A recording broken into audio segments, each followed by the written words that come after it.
આપણે ત્યાં એટલા માટે આપણા ઋષિ મુનિઓએ એક સિદ્ધાંત આપ્યો છે, જમવા બેસો ત્યારે મૌન રહ્યો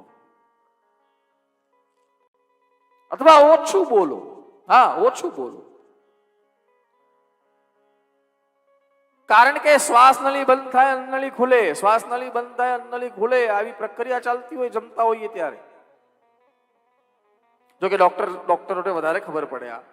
ત્યાં આવું થતું હોય ને કે આ બે ખુલે બંધ થાય, ખુલે બંધ થાય. આ ઓતરાઈ જઈએ. શું કામ ઓતરાઈ જઈએ? હજી શ્વાસ નળી ખુલી ન હોય ને આપણે ગળવાનો પ્રયાસ કરીએ એટલે ઓતરાઈ જઈએ.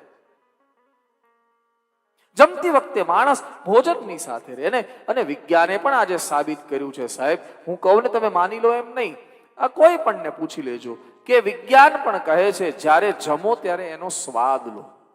સ્વાદ એટલે તમે જમી રહ્યા છો, એ તમારા મનને કહો કે તમે જમી રહ્યા છો, તો એ મન, તમારું માઇન્ડ, આપણી બુદ્ધિ એ રીતે આપણા શરીર સાથે વર્તન કરે. આપણે ફોન જોતા હોય ને જમતા હોય.